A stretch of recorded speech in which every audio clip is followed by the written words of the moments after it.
Hey guys, before we get into this Thanksgiving edition of the Rodman Rundown, wanted to say thank you to a new channel member real quick, and that is Dave Costi with a Tier 1 membership. Dave, thank you for the channel membership, man. Glad you enjoy the videos. Now let's jump into today's topic, which is Aaron Reutzel joining full-time with High Limit Racing in 2025. Hi guys, welcome back to the Rodman Rundown. Hope you're having a great Thanksgiving out there. And if you haven't had Thanksgiving yet, I hope it's great later as well. I told you in one of the videos I did like a few days ago that I was going to be traveling to California. I was going to have my travel whiteboard here with me, and that is exactly what we're doing right now. Not exactly the normal setup that we've got going on here, but I felt like this news was big enough that we needed to make a video here today. And it's kind of weird because this news came out like 4 or 5 days ago, and nobody had said anything about it until I think it was yesterday. It was mentioned on the Drivers Project podcast with Daryl Turford and Dominic Scelzi, Sam Haferteep, JJ Hickle. Somebody had mentioned on there that Aaron Reutzel said that he was going to be full-time next year with High Limit at the Knoxville Raceway Banquet, which was 4 or 5 days ago. And then nothing was really posted on Twitter or anything until today. Master Gasser, Steve Thornton on there, he put it out that Aaron Reutzel already mentioned that he was going full-time High Limit. And we had kind of already known that this was maybe going to happen. But, recently things were kind of quieting down about, Reutzel potentially doing this. And it's kind of a big surprise to see Aaron Reutzel become a full-time driver once again. He did seem pretty content with what he was doing, running full-time at Knoxville, winning a bunch of races there. And then whenever he wanted to, he'd travel out, and he was able to win, obviously, with, both of the big series this year. So this is a pretty big deal. So Reutzel, now part of the full-time High Limit, organization, and he makes it. I'm gonna have to count. I'm not gonna, I'm gonna do some more whiteboards after this. But I want to say that's the 5th or 6th driver so far that has, mentioned that they're going to be doing it next year full-time. He will be doing it obviously with Ridge and Sun Racing. But the question is, will he be the number 8 or will he be the number 87? I'm not sure how the charter situation works with High Limit. Last year, Corey Eliason driving for this team was number 8. We have seen Reutzel be number 8 with this team before when he first ever joined Ridge and Sun Racing back in 21. He started out as the number 8 car and then slowly graduated and transformed into the 87, which is what a lot of people know him by when he was, full-time with the All-Stars. So we'll have to wait and see what number he will be. I'm guessing it's not going to be a huge deal whether he's 8 or 87 when it comes to the charter. So he'll probably 87. But that leads me to my next point. Corey Eliason last year, he ran full-time with that team. He finished up 10th in the High Limit Racing point standings. And that should put Reutzel and Ridge and Sun Racing in a really, really good spot to get one of those charter positions after 2025. It goes to the team, not the driver, as everybody knows. So Reutzel should have no issue, I would think, running in the top 10 in points. I think he's going to be a guy that is contending for a top 5 in points each and every, year, however long he runs with High Limit. He's going to be a guy that competes each and every night for a victory. And, leading to the next point, I think he is an absolutely monumental addition to the field with High Limit. He is a guy that is going to be instantly in the mix for wins, in the mix for top 5s. He is going to be right there in the thick of things, I think, for I don't know about the championship, but I think a top 3 in points is certainly on the table for this driver. Well, people forget that he is a multi-time champion with the All-Star Circuit of Champions. And in my opinion, James McFadden leaving High Limit and going back to, Australia to be, full-time living in Australia, not being a driver in the United States anymore.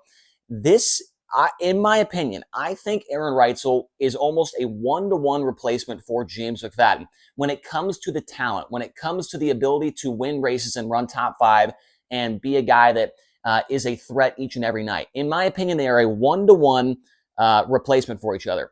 Now, is Aaron Reutzel a 1-to-1 replacement as far as the popularity goes with James McFadden?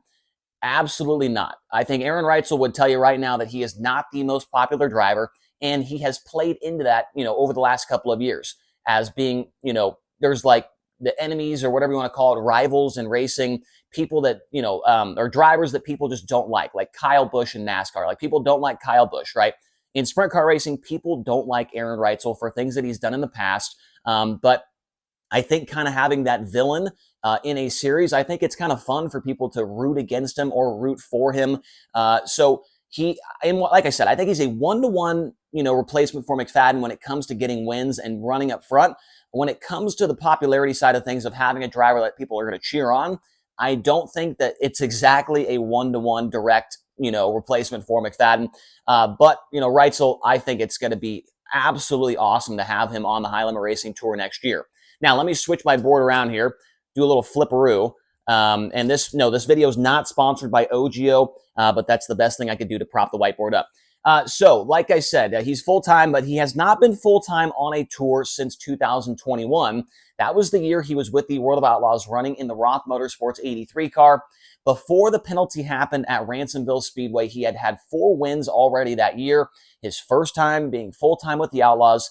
He got a win at Huset's, win at Ransomville, win at East Bay, and he got a win at Williams Grove Speedway. So a bunch of different types of racetracks. He was extremely, extremely fast each and every night. And like I said, man, he is going to be a huge deal to have on this tour. He's going to be challenging Rico. He's going to be challenging Brad Sweet. He's going to be challenging Tyler Courtney every single night. He's a 3-time All-Star Circuit of Champions titleist. He did it 3 years in a row from 2018, 19, and 2020. He had 36 wins during that time span with the All-Stars.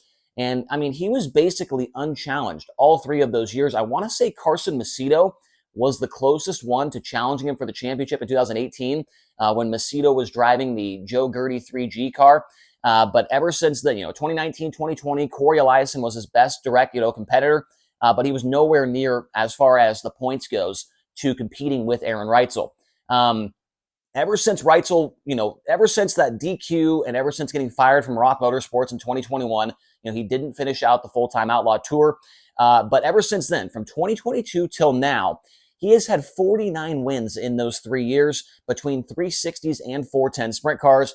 Out of those 49 wins, 22 of them have been with the 410, most of them coming, at the Knoxville Raceway in the Iowa area. Not all these wins are coming with the Outlaws and High Limit, but he has been able to win races, and he's been able on the pole of the Knoxville Nationals before and led laps at the Nationals. He is one of the best cars in the country, in my opinion, every single year. He's always right there in the thick of things whenever he shows up to the big series. And he's one of just 11 drivers this year that was able to win with both High Limit Racing and the World of Outlaws. Out of those 11 drivers, I want to say that Kyle Larson was the only other driver that was not full-time with one of those series. So Aaron Reutzel and Kyle Larson, the only 2 guys out of 11 that won both a High Limit and an Outlaw show last year that were not a guy that was a full-time member of either series. So that is a pretty big deal. Aaron Reutzel proving that he can get the job done. He was obviously going through a little bit of a slump. When he won that race at Port Royal with High Limit, it looked like it was the greatest day of his entire life, man. It was like the biggest win of his entire career, it kind of seemed like. He was so relieved to get back to victory lane. He was kind of struggling, but then after that, he goes on to win that Outlaw race. He ran very well this year at Knoxville Raceway in the championship fight. And man, I'm so excited for this, man. I think Aaron Reutzel is such a good driver, and he's going to be a guy that just adds to the depth of the field with High Limit Racing next year.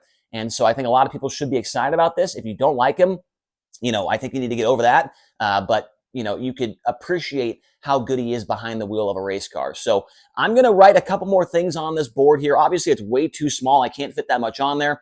And I'll be right back to talk more about this move. All right, so continuing on, Aaron Reutzel joining Justin Peck, Dason Persley, Brad Sweet, Tanner Thorson, and Spencer Baston. He is the 6th driver to, officially confirm that he is going to race High Limit next year full time. And so we already know there's going to be some other guys that are joining up that they just haven't said anything quite yet. Tyler Courtney, Rico Abreu. I'm missing some right off the top of my head, but there's going to be quite a few more that we are going to be hearing from here, hopefully pretty soon. Also want to mention this as well. When he was on the Outlaw Tour, he did have a crew chief. I'm pretty sure it was Dylan Buswell back then when he was on the Outlaw Tour with Roth. But now, the last couple of years, Aaron Reutzel has been his own crew chief, and he has been very successful, obviously, winning a ton of races over the last 3 years. And from what I've been told and from what I've heard, I don't think that's going to change. I think he is going to stay his own crew chief going into next year. And so you got to also credit him for that, man. I mean, he's not only driving the race car, but he is winning, and he is doing it while working on the car himself, making the setup calls. Obviously, he's got plenty of crew guys and things like that to help him out. But, being the guy that has to, watch the racetrack, not only as a driver, but as a crew chief, and then having to take that and put it into the car and then go out on the track and make those changes and feel those changes of the car. I think that is something very special that Reutzel has for himself as well. And then, SprintCarRatings.com, they've had him as the 18th best driver, I want to say the last 2 years in a row when it comes to 410 sprint car racing. And, Reutzel has not been running against the Outlaws in high limit full time. So I think that kind of goes into their formula. He's not running full time with the best series, but, he's winning races. And so 18th place is pretty darn good. I think he was either 17th or 18th last year and then the same spot in 2022 as well. So Reutzel, pretty solid spot there on SprintCarRatings.com. And the final portion of this video, I just wanted to mention this as well. Some of his stats that he's got. 7 career Outlaw wins, 38 All-Star wins, that one high limit win this year. 2015, he was the ASCS National Sprint Car Champion. He's a 5-time Knoxville Nationals A-Main starter, and in 2019, he started on the pole, led 11 laps of the feature. Tuscarora of 50 winner, 360 Knoxville Nationals winner. He also won the Knoxville Nationals of Australia, the Grand Annual Sprint Car Classic. He did that in 2024, whatever the last version of that race was, 23 or 24. He was the winner of that race as well. And there's many, many, many more races that I could put on this board. Well, actually, I can't because look how small it is. But you get the point. I mean, this guy is the real deal. He is a fantastic addition. I cannot say it enough to the high limit racing field for next year. Looking forward to seeing what he can do and looking forward to what you guys have to say in the comment section below. Hope you guys all have a great Thanksgiving out there. Before you leave, make sure to leave a comment and let us know your thoughts on this for Reutzel and for High Limit. Make sure to hit the like button and also hit the subscribe button. Thank you guys all very much and enjoy the holiday over the weekend here.